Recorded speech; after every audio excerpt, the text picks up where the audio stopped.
بسم اللہ الرحمن الرحیم۔ السلام علیکم۔ غزوہ احزاب، جسے غزوہ خندق بھی کہا جاتا ہے، تاریخ اسلام کا ایک ایسا فیصلہ کن واقعہ ہے کہ جس میں کوئی بڑی اور کھلی جنگ یا زیادہ خون ریزی تو نہیں ہوئی، مگر اس کی وجہ سے اسلام کو زبردست تقویت ملی اور کفار و مشرکین کے تمام ناپاک ارادے نیست و نابود ہو گئے۔ یہ غزوہ دراصل تلواروں کی نہیں بلکہ اعصاب کی لڑائی تھی۔ اس مارکے نے منافقین، یہود اور کفار مکہ سمیت تمام اسلام دشمن عناصر کے دلوں میں چھپی ہوئی غداری اور بغض کو مکمل طور پر بے نقاب کر دیا۔ اس قسط میں ہم غزوہ احزاب کے آغاز کی وجوہات، اس کے دوران پیش آنے والے اہم واقعات، اس کے نتائج اور خاص طور پر رسول اللہ صلی اللہ علیہ وآلہ وسلم کی جانب سے رونما ہونے والے عظیم معجزات کے بارے میں تفصیل سے گفتگو کریں گے۔ تو آئیے شروع کرتے ہیں آج کے قسط۔ غزوہ احد کے بعد 1 سال کا پرسکون وقفہ گزر چکا تھا۔ مکہ مکرمہ، مدینہ منورہ اور پورے جزیرۃ العرب پر ایک طرح کا امن و امان چھا گیا تھا، مگر یہود کہ جنہوں نے اپنی خباثتوں، سازشوں اور غداریوں کے نتیجے میں بارہا ذلت اور رسوائی کا مزہ چکھا تھا، اب بھی عبرت پکڑنے کو تیار نہ تھے۔ انہوں نے خیانت اور مکر و فریب کے مکروہ نتائج سے کوئی سبق نہیں سیکھا تھا۔ چنانچہ خیبر منتقل ہونے کے بعد پہلے تو انہوں نے مسلمانوں اور قریش کے درمیان جاری کشمکش کے نتائج کا انتظار کیا، لیکن جب انہوں نے یہ دیکھا کہ حالات تو مسلمانوں کے لیے سازگار ہو رہے ہیں اور وقت گزرنے کے ساتھ ان کا اثر و نفوذ دور دور تک پھیل رہا ہے اور ان کی حکمرانی کا سکہ بیٹھ چکا ہے، تو انہیں سخت جلن محسوس ہوئی۔ انہوں نے نئے سرے سے سازشیں شروع کر دیں اور مسلمانوں پر ایک ایسی کاری ضرب کی تیاری میں مصروف ہو گئے کہ جس کے نتیجے میں مسلمانوں کو صفحہ ہستی سے بالکل مٹا دیا جائے۔ اسی مقصد کے لیے انہوں نے ایک انتہائی خوفناک منصوبہ تیار کیا۔ اس سازش کا آغاز یوں ہوا کہ یہودی قبیلہ بنو النضیر کے تقریباً 20 سردار اور رہنما مکہ پہنچے اور انہوں نے قریش مکہ کو رسول اللہ صلی اللہ علیہ وآلہ وسلم اور مسلمانوں کے خلاف جنگ پر ابھارا اور انہیں اپنی بھرپور مدد کا یقین دلایا۔ قریش نے ان کی پیشکش کو فوراً قبول کر لیا، کیونکہ وہ غزوہ احد میں رسول اللہ صلی اللہ علیہ وآلہ وسلم کے ساتھ اگلے سال دوبارہ مارکہ آرائی کا عہد و پیمان کر چکے تھے۔ قریش مکہ کے دلوں میں یہ خواہش تھی کہ اس جنگ کے ذریعے سے وہ اپنی کھوئی ہوئی شہرت کو بحال کر لیں گے اور وہ اپنی بات بھی پوری کر دیں گے کہ جو انہوں نے رسول اللہ صلی اللہ علیہ وآلہ وسلم کو کی تھی۔ اس کے بعد یہود کا یہی وفد قبیلہ بنو غطفان کے پاس گیا اور انہیں بھی قریش کی طرح جنگ پر تیار کیا۔ اسی طرح اس وفد نے عرب کے باقی قبائل میں گھوم گھوم کر لوگوں کو جنگ کی ترغیب دی اور بہت سے افراد کو مسلمانوں کے خلاف جنگ کے لیے تیار کر لیا۔ صورتحال یہ تھی کہ مدینہ منورہ کے گرد و پیش کے تمام اسلام دشمن قبائل یہودیوں کی اس گہری سیاست کی وجہ سے مسلمانوں کے خلاف جنگ کے لیے متحد ہو چکے تھے۔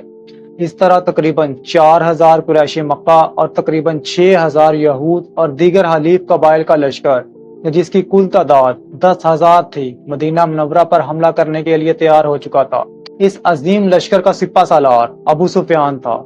اب اگر یہ 10,000 کا لشکر مدینہ منورہ پر اچانک حملہ کر دیتا کہ جب مسلمانوں کی اس کی کوئی خبر نہ ہوتی، تو مدینہ کی اینٹ سے اینٹ بجا دی جاتی اور مسلمانوں کو صفحہ ہستی سے ہمیشہ کے لیے مٹا دیا جاتا، کیونکہ اس وقت مدینہ منورہ کی کل آبادی بشمول بچوں، بوڑھوں اور عورتوں کے اس حملے اور لشکر کے مقابلے میں بہت کم تھی۔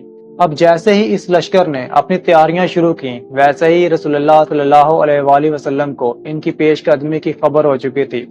آپ صلی اللہ علیہ وآلہ وسلم نے آنے والے خطرے کا ٹھیک اندازہ لگایا اور اس سے نمٹنے کے لیے مناسب ترین دفاعی اقدامات اٹھائے۔ اطلاع پاتے ہی کہ قریش مکہ اور ان کے حلیف قبائل مدینہ کی طرف بڑھ رہے ہیں، آپ صلی اللہ علیہ وآلہ وسلم نے مجلس شورا یعنی ہائی کمان منعقد کی اور دفاعی منصوبے پر صلاح و مشورہ کیا۔ اس مجلس میں مختلف صحابہ اکرام نے مختلف رائے دیں، مگر آخر کار حضرت سلیمان فارسی رضی اللہ تعالیٰ عنہ کی تجویز پر عمل کیا گیا۔ آپ رضی اللہ تعالیٰ عنہ چونکہ فارس سے آئے تھے تو انہوں نے یہ تجویز پیش کی کہ اے اللہ کے رسول، فارس میں جب بھی ہم پر دشمن کا محاصرہ کیا جاتا تھا تو ہم اپنے ارد گرد خندق کھود لیا کرتے تھے۔ یہ ایک نہایت باحکمت تجویز تھی، کیونکہ اہل عرب اس طریقے سے بالکل ناواقف تھے اور یہ ان کے لیے ایک نیا جنگی طریقہ تھا۔ رسول اللہ صلی اللہ علیہ وآلہ وسلم نے وقت ضائع کیے بغیر اس تجویز کو متفقہ طور پر منظور کر لیا اور فوراً اس پر عمل درآمد شروع کروا دیا۔ مسلمانوں کو خندق کھودنے کا کام سونپا گیا اور ہر 10 آدمیوں کو 40 ہاتھ لمبی خندق کھودنے کا کام دیا گیا۔ مسلمانوں نے پوری محنت اور دل جمی سے کھدائی شروع کر دی۔ رسول اللہ صلی اللہ علیہ وآلہ وسلم نہ صرف صحابہ اکرام کو اس کام کی ترغیب دیتے تھے بلکہ خود بھی اس میں عملاً شامل ہوئے تھے۔ صحیح بخاری میں حضرت سہل بن سعد رضی اللہ تعالی عنہ سے روایت ہے کہ ہم لوگ رسول اللہ صلی اللہ علیہ وآلہ وسلم کے ساتھ خندق میں تھے۔ لوگ کھدائی کر رہے تھے اور ہم کندھوں پر مٹی اٹھو رہے تھے تو آپ صلی اللہ علیہ وآلہ وسلم نے فرمایا، اے اللہ، زندگی تو بس آخرت کی زندگی ہے، بس مہاجرین اور انصار کو بخش دے۔ آپ صلی اللہ علیہ وآلہ وسلم اس کھدائی میں بھرپور شریک ہوئے، یہاں تک کہ آپ صلی اللہ علیہ وآلہ وسلم کے جسم اطہر پر غبار اور مٹی کے آثار نمایاں نظر آنے لگے، اور آپ نے شدت بھوک کے سبب اپنے پیٹ پر 2 پتھر بھی باندھ رکھے تھے۔ اسی خندق کی کھدائی کے دوران نبوت کی کئی نشانیاں اور معجزات بھی جلوہ افروز ہوئے کہ جب حضرت جابر بن عبداللہ رضی اللہ تعالیٰ عنہ نے نبی کریم صلی اللہ علیہ وآلہ وسلم کو سخت بھوک کی حالت میں دیکھا تو انہوں نے بکری کا ایک بچہ ذبح کیا اور ان کی بیوی نے تقریباً 2.5 کلو جو پیسا۔ انہوں نے رازداری کے انداز میں رسول اللہ صلی اللہ علیہ وآلہ وسلم سے گزارش کی کہ آپ اپنے چند ساتھیوں کے ہمراہ ان کے گھر تشریف لے آئیں، لیکن نبی کریم صلی اللہ علیہ وآلہ وسلم نے تمام صحابہ اکرام میں اعلان کروا دیا کہ آج جابر کے گھر دعوت ہے، اور آپ صلی اللہ علیہ وآلہ وسلم نے تمام اہل خندق کہ جن کی تعداد تقریباً 1000 تھی کو ہمراہ لیا اور حضرت جابر رضی اللہ تعالیٰ عنہ کے گھر تشریف لے گئے۔ حضرت جابر رضی اللہ تعالیٰ عنہ کی بیوی پریشان ہوئی تو حضرت جابر رضی اللہ تعالیٰ عنہ نے انہیں تسلی دی کہ میں نے تو صرف رسول اللہ صلی اللہ علیہ وآلہ وسلم کو ہی دعوت دی تھی، باقی لشکر آپ صلی اللہ علیہ وآلہ وسلم خود ساتھ لائے ہیں، لہٰذا تم صرف رسول اللہ صلی اللہ علیہ وآلہ وسلم کے لیے کھانا تیار کرو، باقی لشکر کو رسول اللہ صلی اللہ علیہ وآلہ وسلم خود سنبھال لیں گے۔ چنانچہ روایات میں ملتا ہے کہ اس دن تمام لوگوں نے اس تھوڑے سے کھانے سے پیٹ بھر کر کھایا، یہاں تک کہ ہر کوئی سیر ہو گیا، لیکن پھر بھی گوشت کی ہانڈی اپنی اصلی حالت پر برقرار رہی اور بھری کی بھری جوش مارتی رہی، اور گوندا ہوا آٹا بھی اپنی حالت پر برقرار رہا تھا کہ جس میں سے روٹیاں پکائی جا رہی تھیں۔ اسی طرح سے حضرت نعمان بن بشیر رضی اللہ تعالیٰ عنہ کی بہن خندق کے پاس 2 مٹھی کھجوریں لے کر آئیں کہ ان کے بھائی اور ماموں کھا لیں گے۔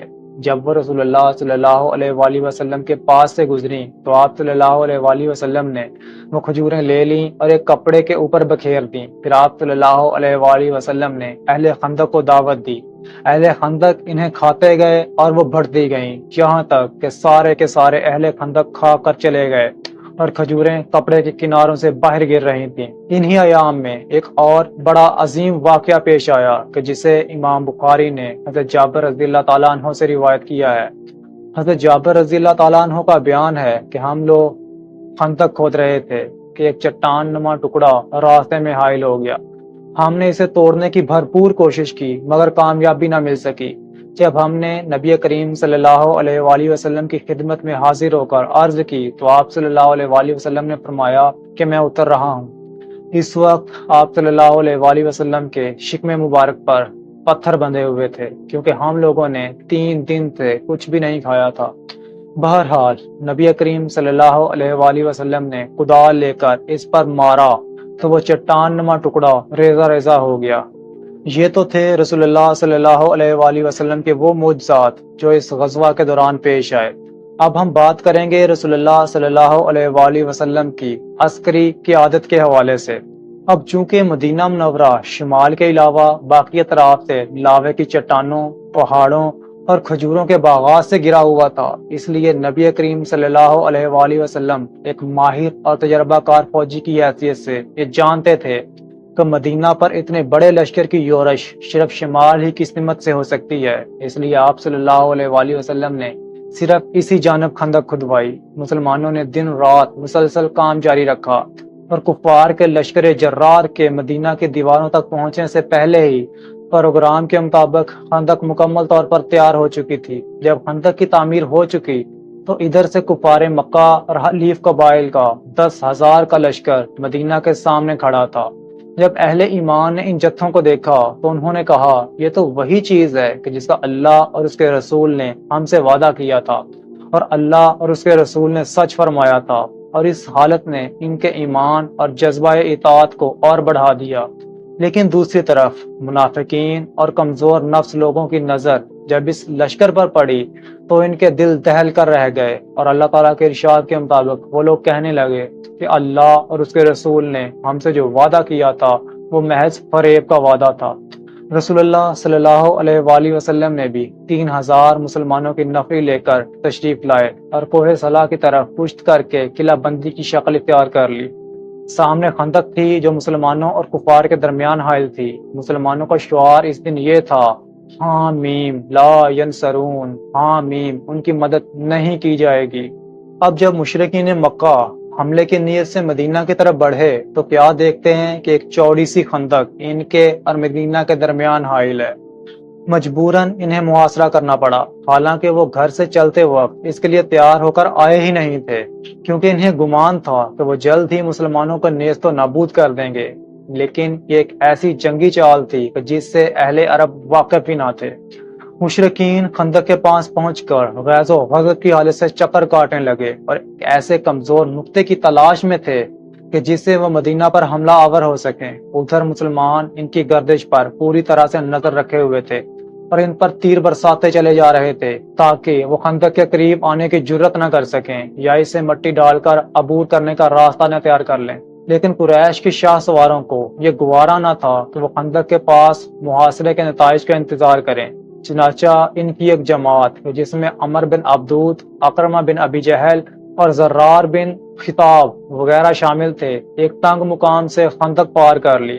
ان کے گھوڑے خندق اور کوہ صلاح کے درمیان چکر کاٹنے لگے۔ اب دوسری طرف سے حضرت علی رضی اللہ تعالیٰ عنہ چند مسلمانوں کو ہمراہ لے کر نکلے اور جس مقام سے انہوں نے گھوڑے اندر داخل کیے تھے اس پر قبضہ کر لیا اور ان کی واپسی کا راستہ بند کر دیا۔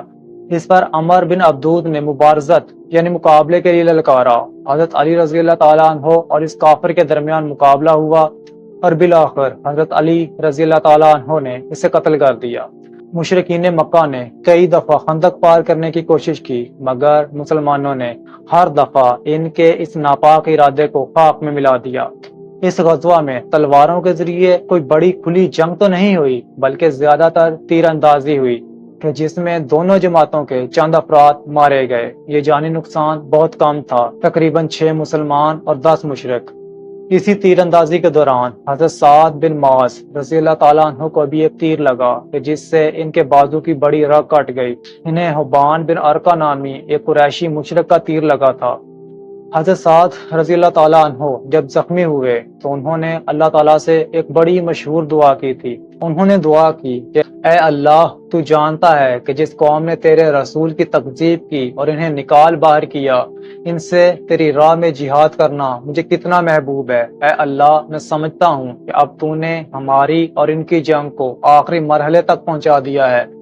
اے اللہ، اگر قریش کی جنگ کچھ باقی رہ گئی ہو تو مجھے ان کے لیے باقی رکھ، میں ان سے تیری راہ میں جہاد کروں، اور اگر تو نے لڑائی کو ختم کر دیا ہے تو اسی زخم کو جاری کر دے کہ اس سے میری موت واقع ہو جائے، لیکن مجھے موت نہ دے دے یہاں تک کہ بنو قریظہ کے معاملے میں میری آنکھوں کو ٹھنڈک حاصل ہو جائے۔ مسلمان محاذ جنگ پر ان مشکلات سے دوچار تھے تو دوسری طرف سازش اور غداری کے سانپ اپنے بلوں میں حرکت کر رہے تھے۔ مسلمان ایک طرف خندق کی دیواروں پر مشرکین کے عظیم لشکر کا سامنا کر رہے تھے اور کئی طرح کی مشکلات سے دوچار تھے، تو دوسری طرف مدینہ کے اندرونی محاذ پر بھی خطرہ منڈلا رہا تھا۔ مدینہ منورہ میں بنو قریظہ کے یہودیوں کا قبیلہ موجود تھا کہ جنہوں نے رسول اللہ صلی اللہ علیہ وآلہ وسلم کے ساتھ امن اور دفاعی معاہدہ طے کر رکھا تھا۔ یہ معاہدہ انہیں مسلمانوں کے ساتھ مل کر مدینہ کا دفاع کرنے کا پابند بناتا تھا اور کسی بھی دشمن سے تعاون کرنے سے سختی سے روکتا تھا۔ بنو قریظہ کا محلہ مدینہ کے جنوب مشرقی سمت میں واقع تھا اور مدینہ کو اسی جانب سے دشمن کے حملے کا کوئی خطرہ نہ تھا۔ کیونکہ مسلمانوں نے خندق صرف شمالی سمت میں کھودی تھی، اس لیے مسلمانوں کی عورتیں اور بچے انہی علاقوں میں یعنی بنو قریظہ کے قلعوں کے قریب محفوظ سمجھے جاتے تھے اور وہیں پر انہیں محفوظ پناہ گاہوں میں چھوڑ دیا گیا تھا۔ اسی اثنا میں بنو نذیر کے سردار حی بن اخطب نے کہ جو یہودیوں کی اس عظیم الشان سازش کا محرک تھا، مدینہ کے محاصرہ کرنے والے لشکر احزاب سے نکل کر بنو قریظہ کی طرف رخ کیا۔ اس نے بنو قریظہ کے سردار کعب بن اسد کے پاس جا کر اسے جنگ پر ابھارا اور رسول اللہ صلی اللہ علیہ وآلہ وسلم کے ساتھ کیے گئے معاہدے کو توڑنے پر آمادہ کرنے کی کوشش کی۔ کعب بن اسد نے پہلے تو دروازہ کھولنے سے انکار کر دیا اور کہا کہ میں نے محمد صلی اللہ علیہ وآلہ وسلم میں صرف سچائی اور وفاداری دیکھی ہے اور وہ صادق اور امین ہے، مگر حی بن اخطب نے اسے بار بار طمع دلائی، اسے خوف دلایا اور یقین دلایا کہ یہ آخری موقع ہے اور قریش اور غطفان کا لشکر اتنا عظیم ہے کہ یہ مسلمانوں کو جڑ سے اکھاڑ دے گا اور وہ اس کے نتیجے میں صفحہ ہستی سے مٹ جائیں گے۔ اس نے کعب سے کہا کہ اگر قریش اور غطفان ناکام ہوئے اور واپس چلے گئے تو میں بھی تمہارے ساتھ تمہارے قلعے میں داخل ہو جاؤں گا اور وہی حشر جھیلوں گا کہ جو تم جھیلو گے۔ آخرکار حی بن اخطب اپنی مکاری اور چکنی چپڑی باتوں میں کامیاب ہو گیا اور کعب بن اسد اس کے دامے فریب میں آ گئے۔ اس نے نبی کریم صلی اللہ علیہ وآلہ وسلم کے ساتھ کیے گئے عہد و پیمان کو توڑ ڈالا اور قریش و احزاب کے ساتھ اتحاد کر لیا۔ اس غداری اور سنگین عہد شکنی کا سب سے خطرناک نتیجہ یہ ہوا کہ مسلمان اب دو محاذوں پر گر گئے تھے۔ ایک طرف خندق کے پار دشمن کا 10,000 کا لشکر موجود تھا اور دوسری طرف ان کے پیٹھ پیچھے جہاں ان کے اہل و عیال موجود تھے، بنو قریظہ نے معاہدہ توڑ دیا تھا۔ اس معاہدہ شکنی نے مسلمانوں کی مشکلات کو انتہا تک پہنچا دیا تھا، کیونکہ اب مدینہ کی عورتیں اور بچے بھی شدید خطرے میں آ گئے تھے اور ان کی حفاظت کے لیے بھی ایک حصہ فوج کو خندق سے ہٹانا ضروری ہو گیا تھا۔ اس خطرناک صورتحال کو قرآن مجید نے کچھ ان الفاظ میں بیان کیا ہے: جب دشمن تمہارے پاس اوپر کی جانب سے اور نیچے کی جانب سے آ پہنچے اور جب خوف کے مارے آنکھیں پتھرا گئیں اور کلیجے منہ کو آ گئے اور تم اللہ کے بارے میں طرح طرح کے گمان کرنے لگے۔ اس سے مراد یہ تھی کہ لشکر احزاب شمال کی جانب تھا اور بنو قریظہ جنوب کی جانب سے حملہ آور ہو سکتے تھے۔ جب بنو قریظہ کی غداری کی اطلاع رسول اللہ صلی اللہ علیہ وآلہ وسلم تک پہنچی تو آپ صلی اللہ علیہ وآلہ وسلم نے اس نازک خبر کی تصدیق کے لیے حضرت زبیر بن عوام اور حضرت سعد بن معاذ رضی اللہ تعالی عنہ کو بھیجا۔ جب ان حضرات نے بنو قریظہ کے پاس جا کر گفتگو کی تو ان کے رویے، گستاخانہ کلمات اور کھلی پیمان شکنی کی تصدیق ہو گئی۔ حضرت سعد بن معاذ رضی اللہ تعالی عنہ نے واپس آ کر رسول اللہ صلی اللہ علیہ وآلہ وسلم سے کہا کہ یا رسول اللہ، عزل اور قورا، وہ بدو قبائل کہ جنہوں نے پہلے غداری کی تھی انہی کے جیسا معاملہ ہے، یعنی بنو قریظہ نے بھی بدو قبائل کی طرح کھلم کھلا غداری کی ہے۔ اب حالات کی سنگینی کو بھانپتے ہوئے رسول اللہ صلی اللہ علیہ وآلہ وسلم نے حضرت سلمہ بن اسلم کی قیادت میں 200 اور حضرت زید بن حارثہ رضی اللہ تعالیٰ عنہ کی قیادت میں 300 صحابہ کرام پر مشتمل دستے مدینہ کے اندرونی حصوں کی حفاظت کے لیے بھیجے۔ اس طرح آپ صلی اللہ علیہ وآلہ وسلم نے مسلمانوں کو بنو قریظہ کے اچانک حملے سے بچانے کا انتظام کیا۔ یہ وہ وقت تھا جب محاصرہ شدید ہو چکا تھا اور مسلمان بھوک، سردی اور خوف کی تیرگی مصیبت میں مبتلا تھے، اور انہیں اس بات کا شدید غم تھا کہ ان کے اپنے بچوں اور عورتوں کی جانیں بھی خطرے میں ہیں۔ جس وقت مسلمان بھوک، سردی اور شدید خوف کی حالت میں خندق پر ڈٹے ہوئے تھے اور بنو قریظہ کی غداری نے ان کی مشکلات کو آسمان تک پہنچا دیا تھا، اسی نازک مرحلے پر اللہ تعالیٰ کی غیبی مدد پہنچی۔ یہودیوں کے حلیف قبیلے بنو غطفان سے تعلق رکھنے والا ایک آدمی کہ جس کا نام نعیم بن مسعود تھا، اللہ تعالیٰ نے اس کے دل کو ہدایت کی روشنی سے منور کر دیا۔ نعیم بن مسعود رات کے اندھیرے میں رسول اللہ صلی اللہ علیہ وآلہ وسلم کی خدمت میں حاضر ہوئے اور خفیہ طور پر اسلام قبول کر لیا۔ اسلام قبول کرنے کے بعد انہوں نے عرض کی کہ یا رسول اللہ، میں اسلام قبول کر چکا ہوں، لیکن میری قوم کو ابھی تک اس کا علم نہیں، آپ مجھے جو حکم دیں گے میں اسے پورا کروں گا۔ رسول اللہ صلی اللہ علیہ وآلہ وسلم نے ان کی بات سن کر فرمایا کہ تم ہمارے لیے جنگ کی حالت میں تنہا ہو، لہٰذا اگر تم نے کچھ کر دکھایا تو یہ تمہاری طرف سے بہت بڑی خدمت ہوگی۔ جنگ تو تکبیر کا نام ہے۔ نعیم بن مسعود رضی اللہ تعالیٰ عنہ نے یہ سن کر ایک انتہائی شاطرانہ اور کامیاب حکمت عملی اختیار کرنے کا فیصلہ کیا۔ وہ جانتے تھے کہ اب میدان جنگ تلواروں کا نہیں بلکہ نفسیات اور تدابیر کا میدان بن چکا ہے، لہذا سب سے پہلے وہ بنو قریظہ کے پاس گئے کہ جن سے ان کی خاندانی تعلقات اور گہری دوستی تھی۔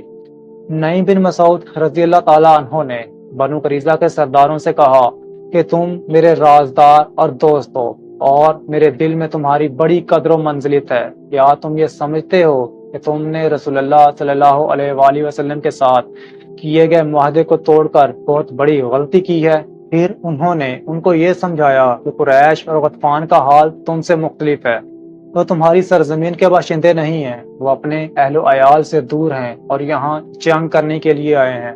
اگر انہیں کوئی کامیابی نظر نہ آئی تو وہ جلد ہی محاصرہ توڑ کر واپس چلے جائیں گے اور تمہیں محمد صلی اللہ علیہ وآلہ وسلم کے رحم و کرم پر چھوڑ جائیں گے کہ جن سے پھر تمہارا معاہدہ ٹوٹ چکا ہے۔ انہوں نے انہیں مشورہ دیا کہ میری رائے ہے کہ تم لوگ قریش اور غطفان کی جانب سے اس وقت تک جنگ میں شامل نہ ہونا کہ جب تک تم ان کے چند بڑے سرداروں کو بطور یرغمال نہ لے لو۔ اس طرح تم اس بات کو یقینی بنا سکتے ہو کہ وہ تمہیں اکیلا چھوڑ کر واپس نہیں جائیں گے۔ بنو قریظہ نے ان کی اس دانشمندانہ مشورے کو فوراً قبول کر لیا اور کہا کہ تم نے بہت صحیح رائے دی ہے۔ اس کے بعد نعیم بن مسعود رضی اللہ تعالیٰ عنہ قریش کی مکہ کے پاس گئے اور کہا کہ میں تم سب کا دوست ہوں اور تمہارا خیر خواہ ہوں۔ میں نے ایک ایسی بات سنی ہے کہ جس کی اطلاع دینا ضروری ہے۔ مجھے معلوم ہوا ہے کہ بنو قریظہ اپنے کیے پر بہت پشیمان ہیں اور انہوں نے محمد صلی اللہ علیہ وآلہ وسلم کو یہ پیغام بھیجا ہے کہ ہم آپ سے دوبارہ صلح کرنا چاہتے ہیں، اور اس کی علامت کے طور پر قریش اور غطفان کے چند سرداروں کو پکڑ کر آپ کے حوالے کر دیں گے۔ انہوں نے مزید کہا کہ لہٰذا جب بنو قریظہ تم سے یرغمال مانگیں تو ہرگز انہیں مت دینا، ورنہ وہ انہیں لے کر رسول اللہ صلی اللہ علیہ وآلہ وسلم کے حوالے کر دیں گے۔ اب قریش مکہ بھی نعیم بن مسعود کی چال میں مکمل طور پر آ چکے تھے۔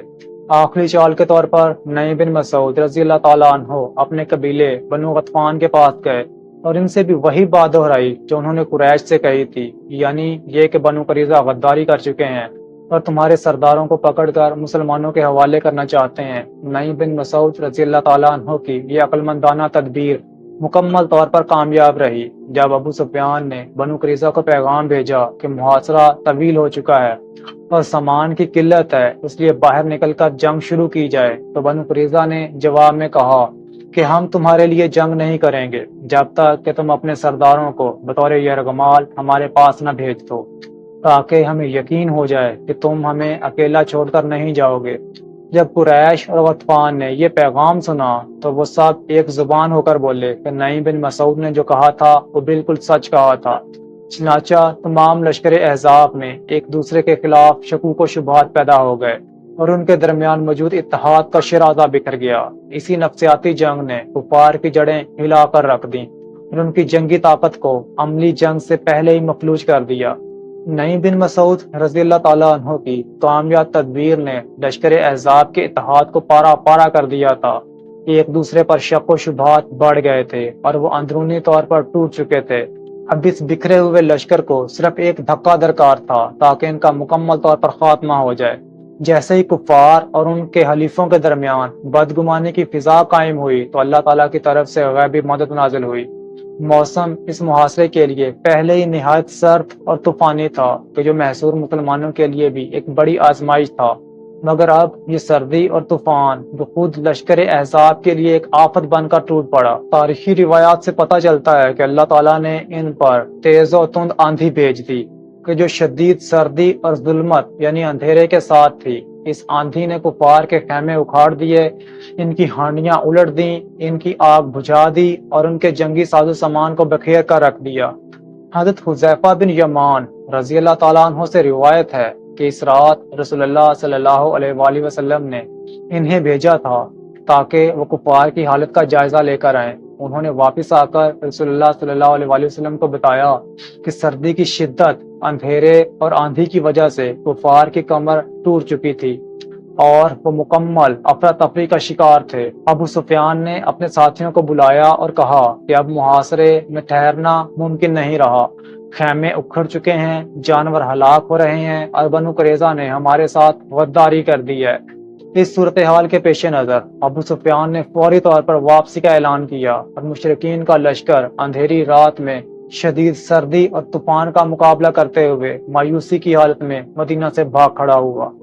جب صبح ہوئی تو خندق کے سامنے مشرکین کا کوئی نام و نشان بھی باقی نہ تھا۔ لشکر احزاب جو مدینہ کو مٹانے کے ارادے سے آیا تھا، اللہ تعالیٰ کے حکم سے ہوا اور سردی کے ہاتھوں شکست کھا چکا تھا۔ رسول اللہ صلی اللہ علیہ وآلہ وسلم نے اس موقع پر فرمایا کہ اب ہم ان پر حملہ کریں گے اور وہ ہم پر حملہ نہیں کر سکیں گے۔ اب اللہ تعالیٰ نے ہمیں کافی وقت دے دیا ہے۔ بہرحال غزوہ احزاب اگرچہ ایک بڑی خونی جنگ میں تبدیل تو نہ ہوا، مگر یہ تاریخ اسلام کا ایک انتہائی فیصلہ کن موڑ ثابت ہوا، جس کے دور رس نتائج برآمد ہوئے۔ لشکر احزاب کے اس بزدلانہ اور ناکام واپسی نے جزیرۃ العرب میں قریش کی شہرت اور جنگی طاقت کو شدید دھچکا پہنچایا تھا۔ ان کا یہ خیال کہ وہ مسلمانوں کو مٹا دیں گے خاک میں مل چکا تھا۔ اس شکست کے بعد مسلمانوں کو یقین ہو گیا تھا کہ اب طاقت کا توازن ان کی طرف جھک چکا ہے اور اب قریش مکہ مسلمانوں پر ایک فیصلہ کن حملے کی طاقت نہیں رکھتے۔ اس غزوہ نے منافقین کے چہروں سے نفاق کا پردہ ہٹا دیا تھا اور ان کی بزدلانہ اور کمزور ایمان والے رویے واضح ہو گئے تھے۔